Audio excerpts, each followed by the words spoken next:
2025వ సంవత్సరం మార్చి 30వ తేదీన ఉగాది పండుగ. హిందువులు జరుపుకునే అతి ముఖ్యమైన పండుగల్లో ఉగాది ఒకటి.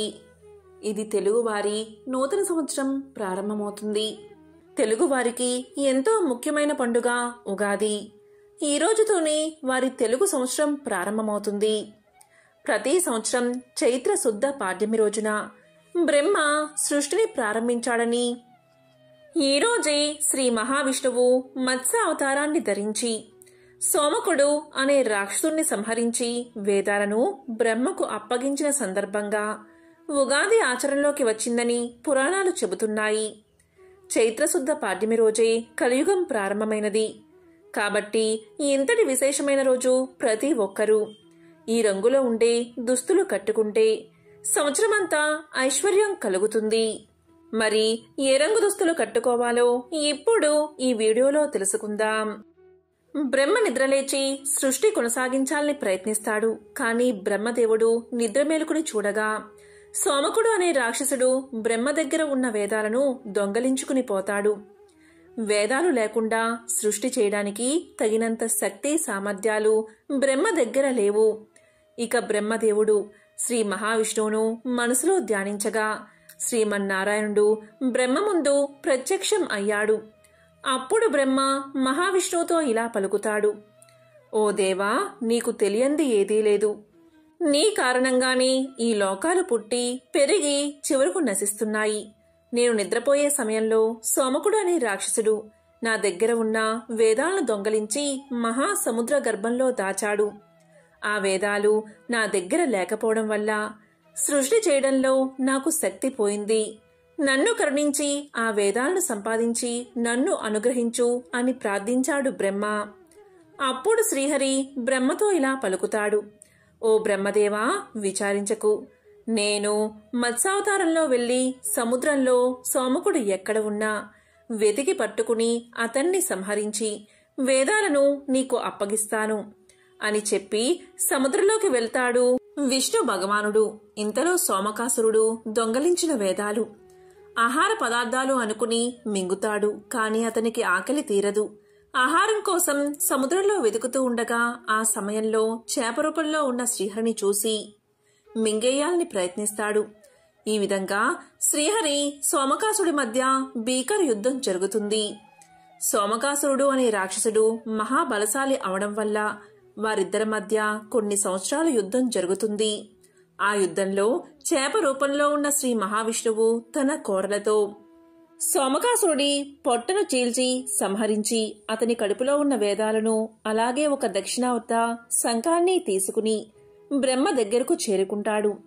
శ్రీహరి చేతిలో ఉన్న వేదాలు చూసి బ్రహ్మదేవుడు సంతోషిస్తాడు. అప్పుడు శ్రీ మహావిష్ణువు వేదాలను బ్రహ్మదేవుడికి అప్పగించి ఇలా పలుకుతాడు: ఓ బ్రహ్మదేవా, నీవు తిరిగి సృష్టిని కొనసాగించు అని చెప్తాడు. ఆ విధంగా బ్రహ్మదేవుడు చైత్రశుద్ధ పాడ్యమి రోజు అంటే ఉగాది రోజు వేదాలను తీసుకుని తిరిగి సృష్టి ప్రారంభించాడు. ఉగాదిలో ఉగా అంటే నక్షత్ర గమనం, జన్మ, ఆయుష్ అనే అర్థాలు వస్తాయి. వీటికి ఆది ఉగాది. ఈ రోజే కలియుగం ప్రారంభమైనది. త్రేతాయుగంలో ఉగాది రోజే శ్రీరాముడికి పట్టాభిషేకం జరిగింది. తెలుగు వారే కాదు, ఇతర రాష్ట్రాల వారు కూడా ఈ ఉగాదిని వివిధ రకాల పేర్లతో వైభవంగా జరుపుకుంటారు. ఉగాది పర్వదినం రోజు తెల్లవారుజామునే ఇల్లు వాకిళ్లు శుభ్రపరుచుకుంటారు. ఇంటి గుమ్మాలకు మామిడి తోరణాలు కట్టి అలంకరణ చేస్తారు. తలంటు స్నానం చేసి కొత్త బట్టలు కట్టుకుని ఉగాది పచ్చడితో దినచర్య ప్రారంభిస్తారు. ఈ ఉగాది రోజున కొన్ని రంగుల్లో ఉండే దుస్తులను అస్సలు వేసుకోకూడదు. వేసుకుంటే చాలా ఇబ్బందులు పడాల్సి వస్తుంది. ఈ రోజు కొన్ని ప్రత్యేకమైన రంగుల్లో ఉండే దుస్తులను ధరించాలి. కొన్ని రంగుల వల్ల కొన్ని గ్రహాలు అనుకూలిస్తూ ఉంటాయి. శ్రీ క్రోధినామ సంవత్సరం ప్రారంభం రోజు ఎవరైనా సరే ఐశ్వర్యంతో సంతోషంగా ఉండాలి అంటే ఖచ్చితంగా ఈ రోజు కొత్త బట్టలు కట్టుకోవాలి. ఒక్కొక్క గ్రహానికి ఒక్కొక్క రంగు ఆధిపత్యం వహిస్తుంది. ఆ రంగును కట్టుకోవడం వల్ల పాజిటివ్ ఎనర్జీ చేకూరుతుంది. ఈ ఉగాదికి వచ్చేసరికి ఏ రంగు దుస్తులు వేసుకుంటే భగవంతుడి అనుగ్రహాన్ని పొందవచ్చో ఇప్పుడు ఈ వీడియోలో తెలుసుకుందాం. ఇక ఈ సంవత్సరం ఉగాది రోజున ఆడవారు ప్రత్యేకమైన రంగులో ఉండే చీరను ధరిస్తే సంవత్సరమంతా కలిసి వస్తుంది. మరి ఆ రంగులు ఏంటి అంటే ఈరోజు ఆరెంజ్ కలర్, అలాగే పసుపు రంగు, అదే విధంగా ఎరుపు రంగు బట్టలు ధరిస్తే చాలా మంచిది. ఈరోజు అంచు ఉన్న చీరలే కట్టుకోవాలి. ఉగాది రోజు ఈ 3 రంగుల్లో ఏదో ఒక రంగును ఎంచుకుని తప్పనిసరిగా కట్టుకోండి. కానీ ఈరోజు ఎటువంటి పరిస్థితుల్లో కూడా నలుపు రంగు చీరను లేదా నలుపు రంగు బట్టలను అస్సలు కట్టుకోవద్దు. ఎందుకంటే నలుపును అశుభానికి సూచికగా భావిస్తాం. నలుపు రంగు బట్టలు కట్టుకుని కొత్త సంవత్సరానికి స్వాగతం పలకకూడదు. కాబట్టి నలుపు కాకుండా ఎరుపు, పసుపు, అలాగే ఆరెంజ్ కలర్లో ఉండే బట్టలు కట్టుకోండి. నూతన సంవత్సరానికి ఆహ్వానం పలకండి. కొత్త బట్టలు కొన్న తర్వాత ఒక్కసారి నీటిలో జాడించి ఆరబెట్టి అప్పుడే ఆ బట్టలు కట్టుకోండి. కొత్త బట్టలను తడపకుండా ధరించవద్దు. కేవలం స్త్రీలు మాత్రమే కాదు, మగవారు, పిల్లలు, పెద్దలు కూడా ఈ రంగులో ఉండే బట్టలే కట్టుకోండి. నూతన సంవత్సరంలో సకల శుభాలను పొందండి. చైత్రమాసి జగత్ బ్రహ్మ సపర్ణ పదమే అహాని వత్సరాదౌ వసంతాదౌ రసరాధ్యే తదేవచ. బ్రహ్మకల్పం ప్రారంభమైన మొదటి ఉగాది ప్రభవ, మొదటి ఋతువు వసంతం, మొదటి నెల చైత్రం, మొదటి తిథి పాడ్యమి, మొదటి వారం ఆదివారం. ఆ రోజే సృష్టి ప్రారంభమైనది. చైత్రమాసం శుక్లపక్షంలో సూర్యోదయ వేళకు పాడ్యమి తిథి ఉన్న రోజును ఉగాదిగా నిర్ణయిస్తారు. ఈ ఉగాది పండుగలోపు ఎవరైతే ఈ కథను వింటారో, లేక చెప్తారో, లేక చదువుతారో అలాంటి వారికి అష్టైశ్వర్యాలు, భోగభాగ్యాలు కలుగుతాయి. పట్టిందల్లా బంగారమే అవుతుంది. మరి ఆ కథ ఏంటో ఇప్పుడు ఈ వీడియోలో తెలుసుకుందాం. పురందరపురంలో ఒక వర్తకుడు ఉండేవాడు. ఆ వర్తకుడు చాలా ధనవంతుడు. గొప్ప ధనవంతుడైన ఆ వర్తకుడికి 4 కుమారులు కలిగారు. కాలక్రమంలో ఆ వర్తకుడు వృద్ధుడై మరణించే సమయం ఆసన్నమైనది. మరణించే ముందు ఆ వర్తకుడు తన 4 కుమారులను పిలిచి మూత బిగించి ఉన్న 4 పాత్రలను వారికి ఇచ్చి వాటిని తాను మరణించాక మాత్రమే తెరిచి చూడమని, వాటిలో ఎవరు ఏ పని చెయ్యాలో నిర్దేశితమై ఉందని చెప్పి వర్తకుడు మరణించాడు. దీంతో వర్తకుడు మరణించిన వెంటనే అతని కుమారులు తండ్రి ఇచ్చిన పాత్రలను తెరచి చూశారు. మొదటి పాత్రలో మట్టి, రెండవ పాత్రలో బొగ్గులు, మూడవ పాత్రలో ఎముకలు, 4వ పాత్రలో తౌడు కనిపించాయి. కాని దానర్థం వారికి తెలియక తమ రాజైన విక్రమార్కుడి దగ్గరకు వెళ్లి విషయమంతా తెలియచేశారు వారు. రాజైన విక్రమార్కుడికి కూడా ఆ పాత్రల విషయం అస్సలు అర్థం కాలేదు.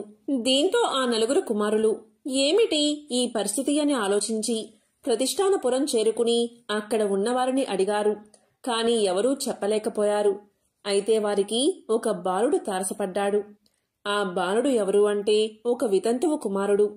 అయితే ఆమెకు నాగరాజు తక్షకుడి వల్ల గర్భం వచ్చింది. ఆ వితంతువుకు ఒక కుమ్మరి ఆశ్రయాన్ని కల్పించాడు. ఆ కుమ్మరి ఆశ్రయంలో ఉన్నప్పుడే ఆమె బాలుణ్ణి ప్రసవించింది. అలా పుట్టిన బిడ్డకు శాలివాహనుడు అనే పేరు పెట్టింది. ఆ శాలివాహనుడు 4 పాత్రల సమస్యను తెలివిగా పరిష్కరించాడు. ఆ 4 కుమారులలో మట్టితో నిండిన పాత్ర వచ్చిన కుమారుడు ఆస్తిలోని భూమిని తీసుకోవాలని, బొగ్గులు నిండిన పాత్ర వచ్చిన కుమారుడు కలపను తీసుకోవాలని, ఎముకలు నిండిన పాత్ర వచ్చిన కుమారుడు పశు సంపదను తీసుకోవాలని, తౌడు నిండిన పాత్ర వచ్చిన కుమారుడు ధాన్యాన్ని పంచుకోవాలని, అదే మరణించిన వర్తకుడి భావన అని శాలివాహనుడు తెలియచేశాడు. ఆ శాలివాహనుడి మాటలు ఆ 4కి నచ్చి ఆ విధంగానే పంచుకున్నారు. ఈ విషయం ఆ నోటా ఈ నోటా విక్రమార్కుడి దాకా చేరింది. దీంతో విక్రమార్కుడు శాలివాహనుణ్ణి చూడాలని కుతూహలపడి భటులతో కబురు చేశాడు. కాని శాలివాహనుడు వాళ్లతో తాను రానని, ఏనాటికైనా విక్రమార్కుడే తన దగ్గరకు రావాల్సి ఉంటుందని పలికాడు. ఆ విషయాన్ని భటులు విక్రమార్క మహారాజుకు తెలియచేశారు. దీంతో మహారాజుకు కోపం వచ్చి శాలివాహనుణ్ణి సంహరించడానికి చతురంగ బల సమేతుడై వెళ్లాడు. ఈ విషయం తెలుసుకున్న శాలివాహనుడు మట్టితో సైనికుల బొమ్మలు చేసి ప్రాణం పోసి విక్రమార్కుడి మీదకు పంపాడు. ఈ విధంగా ఇద్దరి మధ్య భీకర పోరాటం సాగింది. చివరకు శాలివాహనుడు సమ్మోహనాస్త్రాన్ని ప్రయోగించి విక్రమార్కుడి సేనంతా నిద్రపోయేలా చేశాడు. అప్పుడు విక్రమార్కుడు వాసుకి అనే నాగరాజుని ప్రార్థించి తన సేనలకు మెలకువ వచ్చేలా చేశాడు. ఇలా శాలివాహన విక్రమార్కుల యుద్ధ సమరంలో ఎవరికీ విజయం తేలనప్పుడు ఆకాశవాణి ఇలా పలికింది. నర్మదా నదికి ఉత్తర దిక్కున ఉన్న ప్రాంతాన్ని విక్రమార్కుడు, దక్షిణ దిక్కు ఉన్న ప్రాంతాన్ని శాలివాహనుడు పాలించమని ఆకాశవాణి తెలియచేసింది. తరువాత శాలివాహనుడు, విక్రమార్కుడు ఇద్దరూ కూడా యుద్ధాన్ని విరమించారు. ఇలా శాలివాహనుడు ఒక శకానికి స్థాపకుడు అయ్యాడు. ఈ విధంగా శక స్థాపన జరిగింది. చైత్ర శుక్ల పాడ్యమి నాడే ఈ పూర్వఘట్టాన్ని స్మరించుకుంటూ ఉండేందుకు అనంతర కాలంలో ఉగాదిగా ఆవిర్భవించిందని ప్రచారంలో ఉంది. తెలుగు సంవత్సరాలకు ఆ పేర్లు ఎలా వచ్చాయో తెలిపే ఈ కథను ఉగాదిలోగా ఎవరైతే వింటారో వారికి సకల ఐశ్వర్యాలు సిద్ధిస్తాయి, దేనికి లోటు రాదు. ఒకసారి నారద మహాముని విష్ణుమాయ వల్ల స్త్రీగా మారి ఒక రాజును వివాహం చేసుకుంటాడు. వారికి 60 మంది పుత్రులు జన్మిస్తారు. ఒకసారి ఆ రాజు తన పుత్రులతో కలిసి యుద్ధానికి వెళ్ళినప్పుడు అంతా చనిపోతారు. అప్పుడు నారదుడు విష్ణువుని ప్రార్థిస్తాడు. విష్ణువు కరుణించి ఇలా పలుకుతాడు, నీ పిల్లలు 60 సంవత్సరాలుగా కాలచక్రంలో తిరుగుతూ ఉంటారు అని వరాన్ని ఇస్తాడు. అవే తెలుగు సంవత్సరాలుగా ప్రస్తుతం మనకి వాడుకలో ఉన్నాయి. శ్రీ విశ్వావసు నామ సంవత్సరంలోకి అడుగు పెడుతున్నాం. ప్రతి సంవత్సరం ఉగాది రోజు ప్రతి ఒక్కరూ పంచాంగ శ్రవణం చేయడం, వారి యొక్క జాతకంలో ఏం జరుగుతుందో తెలుసుకుని దానికి అనుగుణంగా సిద్ధంగా ఉండడం చేస్తూ ఉంటారు. తెలుగు సంవత్సరం ఈ రోజు అంటే ఉగాది పండగ రోజే ప్రారంభమవుతుంది. చైత్ర శుద్ధ పాడ్యమి నాడు వచ్చే ఈ పర్వదినానికి ఎంతో ప్రాముఖ్యత ఉంది. తెలుగు సంవత్సరాలకున్న 60 పేర్లకు చాలా రకాల పురాణ కథలున్నాయి. శ్రీకృష్ణుడి భార్యల్లో ఒకరైన సందీపని అనే రాజకుమారి సంతానం పేర్లను తెలుగు సంవత్సరాలకు పెట్టారని చెబుతారు. మరో కథనం ప్రకారం దక్ష ప్రజాపతి కుమార్తెల పేర్లని, ఇంకో కథనం ప్రకారం నారదుడి సంతానం పేర్లు కూడా ఇవేనని పురాణాల ద్వారా తెలుస్తుంది. హిందువుల పండుగలను తెలుగువారు చాంద్రమానాన్ని అనుసరించి జరుపుకుంటారు. బ్రహ్మ పురాణంలో పగలు అంటే మన లెక్కల ప్రకారం 432 లక్షల సంవత్సరాలు, రాత్రి కూడా అంతే. అంటే బ్రహ్మదేవుడికి ఒక రోజు అంటే 864 లక్షల సంవత్సరాలు. అంటే 3,11,040 సంవత్సరాలు పూర్తి చేస్తే ఒక్క రోజు కింద లెక్క. ఇలా 100 ఏళ్లు బ్రహ్మదేవుడి ఆయుష్. మరి ఎంతో విశేషమైన ఈ సంవత్సరంలో 12 రాసుల వారి యొక్క ఆదాయం, వ్యయం, రాజపూజ్యం, అవమానం ఎలా ఉన్నాయో ఇప్పుడు తెలుసుకుందాం. 12 రాసుల వారి రాశి ఫలాలు ఎలా ఉన్నాయో ఇప్పుడు విందాం. మరి ఈ సంవత్సరం కలిసి వచ్చే రాసులేంటో, అలాగే నష్టపోయే రాసులేంటో కూడా ఇప్పుడు తెలుసుకుందాం. ముందుగా మేషరాశి. అశ్విని 4 పాదాలు, భరణి 4 పాదాలు, కృత్తిక 1వ పాదం మేషరాశిలోకి వస్తాయి. ఈ సంవత్సరం మేషరాశి వారికి ఆదాయం 2, రాజపూజ్యం 5, వ్యయం 4, అవమానం 7. ఈ రాశి వారికి ఈ సంవత్సరం గ్రహ సంచారము మిశ్రమ ఫలితాన్ని ఇస్తుంది. వృత్తి వ్యాపారాల యందు అనుకూలత, ఉద్యోగ అభివృద్ధి, ఆర్థిక పురోభివృద్ధి, కుటుంబ సభ్యుల సహకారం లభిస్తుంది. మే ఉత్తరార్ధం నుంచి ఆర్థిక ఇబ్బందులు, వృధా వ్యయ ప్రయాసలు, కలహాలు, ఆస్తి నష్టం, మనస్పర్ధలు, మానసిక అశాంతి కలుగగలవు. మార్చి వరకు శని సంచారం అనుకూల ఫలితాన్ని ఇస్తుంది. మనోరథ సిద్ధి, ఆరోగ్య స్వస్థత, కుటుంబ సహకారం, నూతన ప్రయత్నాలు ఫలిస్తాయి. బుద్ధి కుశలతతో ముందుకు సాగుట జరుగుతుంది. ఏప్రిల్ నుంచి గ్రహస్థితి వ్యతిరేక ఫలితాన్ని ఇస్తుంది. శని ప్రభావంచే ఆదాయానికి మించి ఖర్చులు, కుటుంబంలో సమస్యలు, నిరుత్సాహం, వృత్తి ఉద్యోగాదులలో అసంతృప్తి, వ్యాపార పరంగా కష్ట నష్టాలు, పరిష్కారం లేని సమస్యలతో దిక్కు తోచని స్థితి. విద్యార్థులు అధిక శ్రమ చేసినా కానీ ఫలితం పొందజాలరు. రాజకీయ వ్యవహారాల్లో రాణింపు ఉంటుంది. రాహుకేతువుల సంచారం కూడా శుభాశుభములను కలగజేస్తుంది. వ్యవహార విజయం, అవకాశాలు కలిసి వస్తుంది. సంఘ గౌరవము, అధికారులతో విభేదాలు, రోగపీడ, స్థాన సంచలనం ఏర్పడుతుంది. ఈ రాశివారు శ్రీ సుబ్రహ్మణ్యేశ్వరుణ్ణి ఆరాధిస్తే చాలా మంచిది. అలాగే ఈశ్వర ఆరాధన, అభిషేకాలు చేస్తే ఇంకా మంచిది. ఇక తర్వాత రాశి వృషభ రాశి.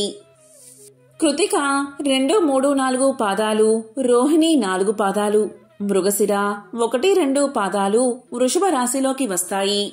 ఈ సంవత్సరం వృషభ రాశి వారికి ఆదాయం 11, రాజపూజ్యం 1, వ్యయం 5, అవమానం 3. ఈ సంవత్సరం ఈ రాశి వారికి గురు సంచారం శుభాశుభములు కలగజేస్తుంది.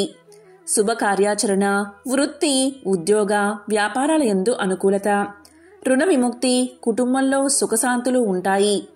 గ్రహస్థితి ప్రతికూలంగా ఉన్నప్పుడు వృధావ్య ప్రయాసలు, నీచ కార్యాసక్తి, ఆప్తులతో అభిప్రాయ భేదాలు, వృత్తిపరంగా ఇబ్బందులు, అధికారుల నిర్లక్ష్యానికి లోనగడం, మనోక్లేశము ఏర్పడతాయి. శని సంచారం కూడా మార్చి వరకు ప్రతికూలతను, తరువాత అనుకూలతను కలగజేస్తుంది. కార్యాభంగం, ఇంటా బయట విరోధాలు, ప్రతి పనికి ఆటంకాలు, కష్ట నష్టాలు, అభివృద్ధి కుంటుపడను. రాహుకేతువుల సంచారం మిశ్రమ ఫలితాలను ఇస్తుంది. కుటుంబంలో సుఖశాంతులు, సంఘ గౌరవం, నూతన ప్రయత్నాలు అనుకూలిస్తాయి. వ్యవహార జయం, ఆర్థికంగా సంతృప్తి, వస్తు వాహన ప్రాప్తి, నూతన పరిచయాలు, సుఖ సంతోషాలు, మెలకువలు పాటిస్తే రాణింపు ఉండి సమస్యలకు పరిష్కారం దొరుకుతుంది. శరీర సంబంధ బాధలు, స్త్రీ మూలక సమస్యలు, ప్రతి పనికి ఆటంకాలు, ఏ పని ముందుకు సాగక గందరగోళ పరిస్థితులు, సరైన ఆలోచన లేక ఇబ్బందులు సంభవిస్తాయి. విద్యార్థులు 100% కృషి చేయాల్సి వస్తుంది. రాజకీయంగా ఒడిదుడుకులు ఉంటాయి. అమ్మవారికి కుంకుమార్చన, లలితా స్తోత్ర పఠనం శుభ ఫలితాలను కలిగిస్తుంది. ఇక మిథున రాశి. మృగశిర 3, 4 పాదాలు, ఆరుద్ర 1, 2, 3, 4 పాదాలు, పునర్వసు 1, 2, 3 పాదాలు మిథున రాశిలోకి వస్తాయి. ఈ సంవత్సరం మిథున రాశి వారికి ఆదాయం 14, రాజపూజ్యం 4, వ్యయం 2, అవమానం 3. ఈ రాశి వారికి ఈ సంవత్సరం నిరాశాజనకంగా ఉంటుంది. వృత్తి, ఉద్యోగ, వ్యాపారాల యందు ప్రతికూల పరిస్థితులు, ఆరోగ్య భంగము, ఫలితములియని ప్రయత్నాలు, వృధావ్య ప్రయాసలు, తొందరపాటు నిర్ణయాల కారణంగా ఇబ్బందులు, అధికారుల ఒత్తిడి కారణంగా అశాంతి, ఆర్థిక పరంగా లోటు, ఈ విధమైన సమస్యల తరువాత కొంత అనుకూలత ఉంటుంది. ఆప్తుల సహాయ సహకారాలు చేయు ప్రయత్నాలు ఫలిస్తాయి. ఆర్థిక లబ్ధి, నూతన వస్తు వాహన ప్రాప్తి ఉంటుంది. శుభ కార్యాచరణ జరగగలదు.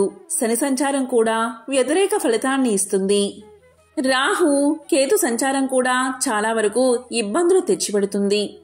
ఊహ కందని ఇబ్బందులు, గౌరవ హాని, ఉద్యోగ భంగం, ఆరోగ్య సమస్యలు, ప్రమాదాలు, వ్యవహార పరంగా నష్టాలు, కుటుంబ పరంగా సమస్యలు, మానసిక అశాంతి, వృత్తిపరంగా చిక్కులు, ఏ పని సరిగ్గా చేయలేక అవమానాలు పాలవుతారు. విద్యార్థుల ఉత్తీర్ణ సామాన్యంగా ఉంటుంది. రాజకీయ పరంగా అంత కలిసిరాదు. ఈ రాశివారు విష్ణు సహస్రనామ స్తోత్రాన్ని పఠిస్తే చాలా మంచిది. అలాగే దుర్గాదేవి ఆరాధన చేస్తే కొంత ఉపశమనం కలుగుతుంది. ఇక కర్కాటక రాశి. పునర్వసు 4వ పాదము, పుష్యమి 1, 2, 3, 4 పాదాలు, ఆశ్లేష 4 పాదాలు కర్కాటక రాశిలోకి వస్తాయి. ఈ రాశివారికి ఈ సంవత్సరం ఆదాయం 8, రాజపూజ్యం 7, వ్యయం 2, అవమానం 3. ఈ రాశివారికి ఈ సంవత్సరం శుభాశుభ మిశ్రమంగా ఉంటుంది. లాభమందు గురు సంచారం వల్ల మనశ్శాంతి, కార్యజయము, సుఖ సౌఖ్యాలు, అధికారుల మన్నన, ప్రభుత్వ పురస్కారాలు లభించగలవు. మే ఉత్తరార్ధం నుంచి రుణబాధలు, ఆరోగ్య భంగము, స్థాన చలనము, ఆర్థిక సమస్యలు, అపనిందల పాలవుతారు. వృధావ్య ప్రయాసలు, అశాంతి, ఆందోళన కలుగుతాయి. శనిమూర్తి మంతముచే కొంత అనుకూలమైన అష్టమ సంచారము ఇబ్బందులను కలగజేస్తుంది. రాహుకేతువుల సంచారం కూడా చాలా వరకు వ్యతిరేక ఫలితాలను ఇస్తుంది. ఆప్తులతో విభేదాలు, గౌరవ హాని, కష్ట నష్టాలు ఎటు చూసినా విపత్కర పరిస్థితులు, ఒత్తిడులు, వంచనకు గురవడం, మనోచాంచల్యం, అధికారుల ఆగ్రహానికి గురవడం, ఆదాయానికి మించిన ఖర్చులు, వ్యాపార వ్యవహారాదుల్లో నష్టాలు, సమస్యలు, ఇంటా బయట సమస్యలతో విరక్తి, భయాందోళనలు కలుగుతాయి. ద్వితీయంలో కేతు సంచారం కొంత అనుకూలతను ఇస్తుంది. కుటుంబంలో సుఖశాంతులు, ఆరోగ్య స్వస్థత, సంఘ గౌరవం, ప్రయత్న కార్యసిద్ధి కలుగుతాయి. మీ నోటి దురుసు మీకు నష్టాన్ని కలగజేస్తుంది. విద్యార్థులకు కఠిన శ్రమ అవసరం. రాజకీయంగా ప్రతిష్టంభనలు ఏర్పడతాయి. ఈ రాశివారు సూర్యస్తుతి, శివారాధన, అభిషేకం చేస్తే శుభం కలుగుతుంది.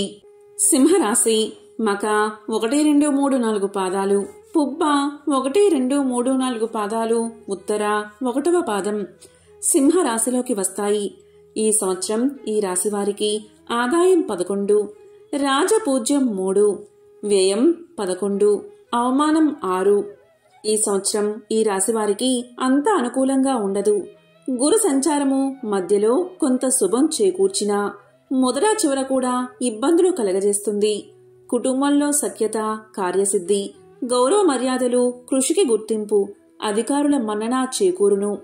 ఆర్థిక సమస్యలు, అందరితో తగాదాలు, ఏ ఫలితమో ఇయని వ్యయ ప్రయాసలు, భయాందోళనలు, స్థాన సంచలనం, ఆరోగ్య భంగం, ఆదాయానికి మించిన ఖర్చులతో అప్పులు, మోసాలకు లోనవడం, అపనిందలు, అవమానాలు కలుగుతాయి. శని, రాహు, కేతువుల సంచారం కూడా గోచార రీత్యా అశుభకారకము. ఏ పని కలిసిరాక ఆందోళన, సహాయ సహకారాలు అందక దిక్కు తోచని స్థితి, కుటుంబంలో అనైక్యత, భయాందోళనలు, వృధా ప్రయాణాలు, ఆప్తులతో విరోధాలు, అధికారుల నుంచి ఒత్తిడి, ఎటు చూసినా సమస్యలతో ఇబ్బంది కలుగును. మే 20 వరకు కేతువు కొంత మేలు కలిగించును. ఆర్థిక భరోసా, కుటుంబంలో సుఖశాంతులు, సంఘ గౌరవం, చేసే ప్రయత్నానికి సానుకూల ఫలితం ఉంటుంది. మీ సేవా గుణము రాజకీయంలో మిమ్మల్ని గౌరవ స్థానంలో నిలబెడుతుంది. విద్యార్థులు కృషి లోపం లేకుండా శ్రమించాలి. సూర్యారాధన, సూర్యస్తుతి, శివదర్శనం శుభాన్ని కలగజేస్తుంది. ఇక కన్యారాశి ఉత్తర 2, 3, 4 పాదాలు, హస్త 1, 2, 3, 4 పాదాలు, చిత్త 1, 2 పాదాలు కన్యారాశిలోకి వస్తాయి.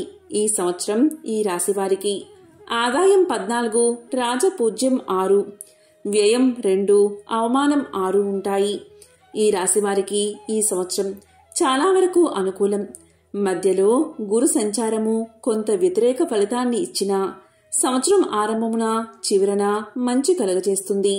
సంఘంలో పేరు ప్రఖ్యాతులు, ఉద్యోగాభివృద్ధి, ఆర్థికంగా వృద్ధి, కుటుంబ సౌఖ్యం, స్థిరాస్తుల వృద్ధి, అధికారుల మెప్పు, పురస్కారాలు, చేయు ప్రయత్నాలయందు సానుకూల ఫలితాలు కలగజేస్తాయి.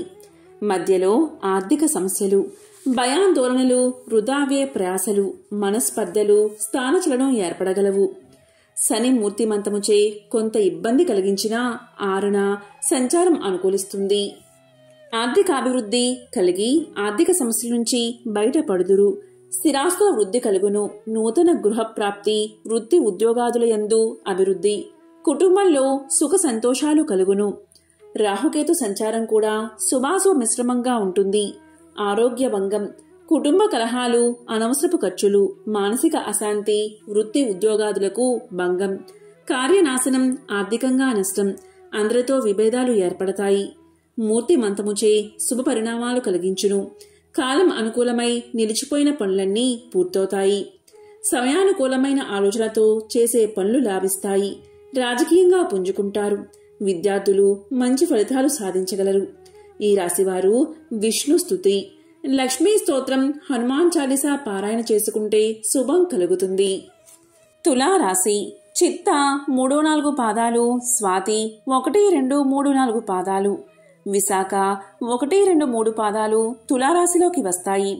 ఈ సంవత్సరం ఈ రాశివారికి ఆదాయం 11, రాజపూజ్యం 2, వ్యయం 5, అవమానం 2. ఈ రాశివారికి ఈ సంవత్సరం శుభాశుభ మిశ్రమంగా ఉంటుంది. గురు సంచారము మేలు కీడులను కలిగిస్తుంది. స్థిరాస్తులు వృద్ధి, శుభ కార్యాచరణ, ఉద్యోగోన్నతి, సంఘ గౌరవం, కుటుంబ సౌఖ్యం అన్ని విధాలా కలిసి వస్తాయి. కష్టార్జితమును నష్టపోవుట, స్థిర చరాస్తుల దుర్వినియోగం, రుణబాధలు, మనోవైకల్యం, వృధా ప్రయాసలు, భయాందోళనలు, అందరితో విరోధాలు, స్థానభ్రంశము, సమయస్ఫూర్తితో వ్యవహరింపక సమస్యలు, చికాకులు ఏర్పడతాయి. శని మూర్తిమంతముచే అనుకూలుడైనను శని సంచారము చెడును కలగజేస్తుంది. ప్రతి పనికి ఆటంకాలు, ఆప్తులతో విరోధాలు, స్థిరాస్తుల గూర్చి పేచీలు, దావాలు, నీచ సాంగత్యము, గౌరవహాని, కష్ట నష్టాలు కలుగుతాయి. రాహుకేతు సంచారం చాలా వరకు కలిసి వస్తుంది. ఆదాయ వృద్ధి, కుటుంబ సౌఖ్యం, సమస్యలు పరిష్కారం, బుద్ధి చాతుర్యంతో అన్నిటా ముందడుగు, మిత్ర లాభం, సుఖ సంతోషాలు, వ్యవహార జయం, గౌరవ మర్యాదలు పెరుగుతాయి. వృధా ఖర్చులు, అధికారులతో విభేదాలు, సమయానికి డబ్బు అందక సమస్యలు, ఆరోగ్య భంగము, ఎదురుదెబ్బల్లాంటి సమస్యలు కూడా ఉండగలవు. విద్యార్థులకు సామాన్యంగా ఉండును. రాజకీయ పరంగా అనుకూలించును.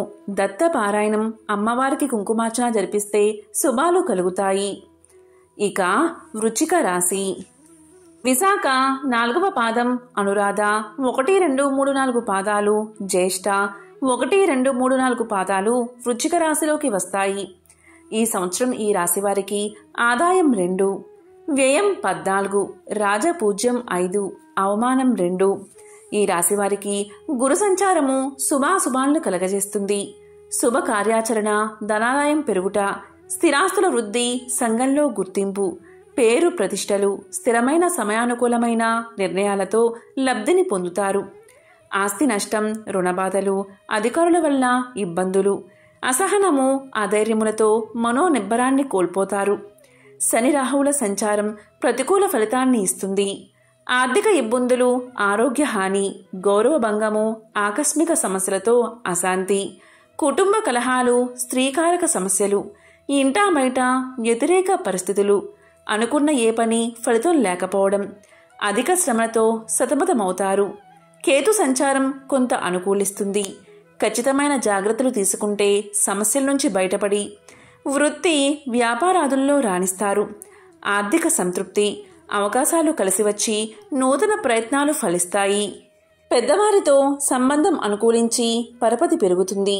రాజకీయంగా ఎదుగుదల ఉంటుంది. విద్యార్థులు మంచి ఫలితాలకై శ్రద్ధ వహించాలి. ఈ రాశివారు శివారాధన, దక్షిణామూర్తి స్తోత్రాన్ని, సుబ్రహ్మణ్యేశ్వర స్వామికి పూజ, అభిషేకం చేయించుకుంటే శుభ ఫలితాలు కలుగుతాయి. ధనస్సు రాశి. మూల 1, 2, 3, 4 పాదాలు, పూర్వాషాఢ 1, 2, 3, 4 పాదాలు, ఉత్తరాషాఢ 1వ పాదం ధనస్సు రాశిలోకి వస్తాయి. ఈ రాశివారికి ఈ సంవత్సరం ఆదాయం 5, వ్యయం 5, రాజపూజ్యం 1, అవమానం 5.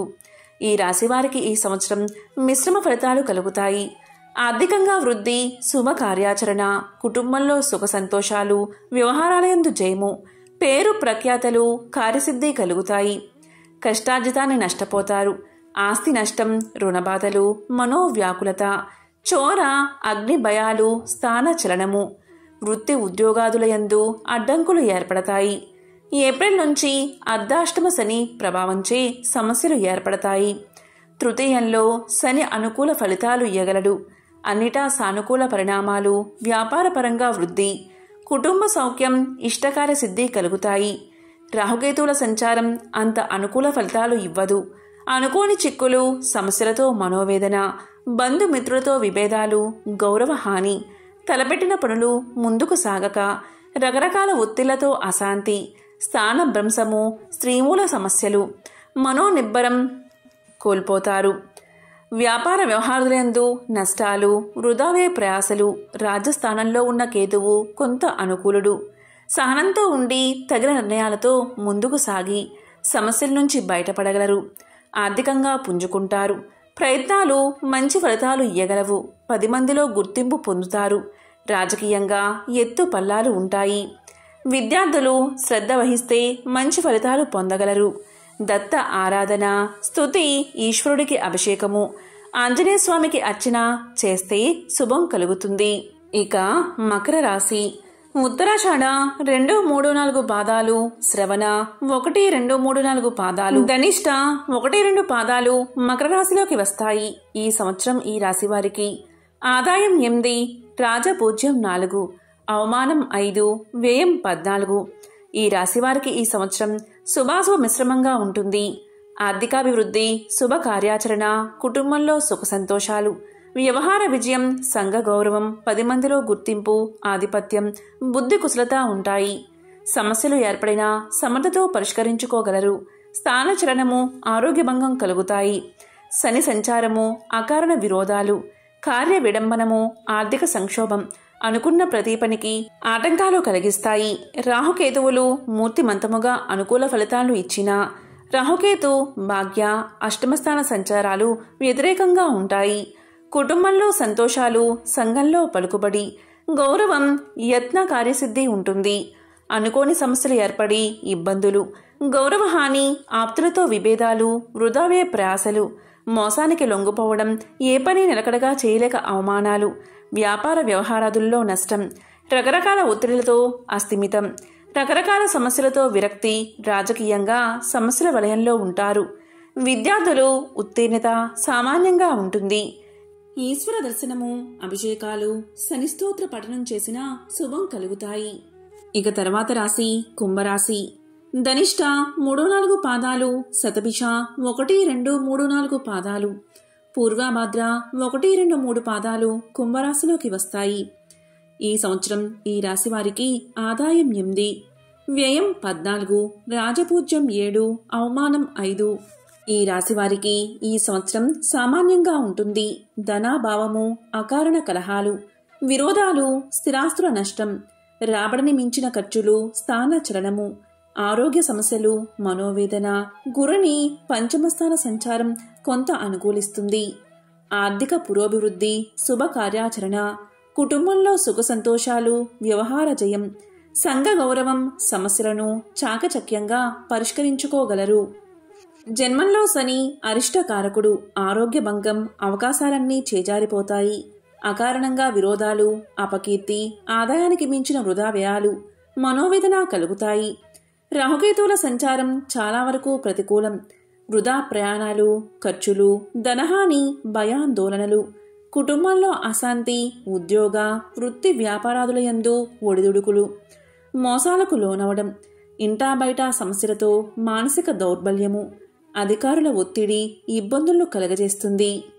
ద్వితీయంలో రాహువు కొంత శుభకారకుడవుతాడు. ఏ ప్రయత్నం చేసినా కలిసి వస్తుంది.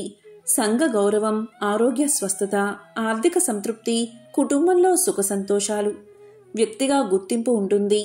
రాజకీయాల్లో ఒత్తిళ్లకు లోనవుతారు. విద్యార్థులు దృఢ సంకల్పంతో కష్టపడి చదివితే కాని ఫలితాన్ని పొందలేరు. ఈశ్వర స్తుతి, ఆరాధన, శనికి తైలాభిషేకం, శివదర్శనం శుభ ఫలితాలను ఇస్తుంది. ఇక మీనరాశి. పూర్వభాద్ర 4వ పాదం, ఉత్తరాభాద్ర 1, 2, 3, 4 పాదాలు, రేవతి 1, 2, 3, 4 పాదాలు మీనరాశిలోకి వస్తాయి. ఈ రాశివారికి ఈ సంవత్సరం ఆదాయం 5, వ్యయం 5, రాజపూజ్యం 3, అవమానం 1. ఈ రాశివారికి ఈ సంవత్సరం సామాన్యంగా ఉంటుంది. గురు సంచార ఫలితంగా ఆదాయానికి మించిన ఖర్చులు, ఆస్తి నష్టం, స్థాన చలనం, అధికారులతో తగాదాలు, వస్తు నష్టం, అకారణ వైరాలు, వృధావ్యయ ప్రయాసలు, ఆర్థిక సమస్యలు, మనోవేదన కలుగుతాయి. గురుని పంచమస్థాన సంచారం శుభ ఫలితాన్ని ఇస్తుంది. శుభ కార్యాచరణ, ఆదాయ వృద్ధి, వ్యవహార విజయం, సంఘ గౌరవం, కుటుంబంలో సానుకూలత, పేరు ప్రతిష్టలు కలుగుతాయి. వ్యయంలో శని కష్ట నష్టాలు కలగజేస్తుంది. వృత్తి వ్యాపారాలు కుంటుపడతాయి. ఏ పని కలిసిరాక మానసిక అశాంతి, అధిక వ్యయము, ఆరోగ్య భంగము కలుగుతాయి. రాహుకేతువుల సంచారం చాలా వరకు వ్యతిరేక ఫలితాన్ని ఇస్తుంది. భయాందోళనలు, వృధావ్యయ ప్రయాసలు, కుటుంబంలో స్పర్ధలు, మానసిక అశాంతి, ఉద్యోగ, వృత్తి వ్యాపారాదుల్లో సమస్యలు, ప్రతి పనికి ఆటంకాలు, ఆప్తులతో విభేదాలు, స్థానచలనం, ధనాభావం కలుగుతాయి. కేతువు షష్టమస్థాన సంచారం కొంత అనుకూలమవుతుంది. అపరిష్కృత సమస్యలు పరిష్కారమవుతాయి. సమయస్ఫూర్తితో తీసుకునే నిర్ణయాలు మంచి ఫలితాన్ని ఇయ్యగలవు. ఆదాయ వృద్ధి ఉంటుంది. రాజకీయాల్లో రాణించగలరు. విద్యార్థులు ఉత్తీర్ణత సామాన్యంగా ఉంటుంది. శివారాధన, దత్త పారాయణ, శనికి తైలాభిషేకం జరిపిస్తే ఉపశమనం కలిగి శుభాన్ని పొందగలరు. కాబట్టి శ్రీ విశ్వావసునామ సంవత్సరంలో 12 రాశుల యొక్క ఫలితాలు ఈ విధంగా ఉన్నాయి. మీ రాశి యొక్క ఫలితం కూడా తెలుసుకుని దానికి తగ్గట్టు దైవారాధన చేసుకుని మంచి ఫలితాలను పొందండి.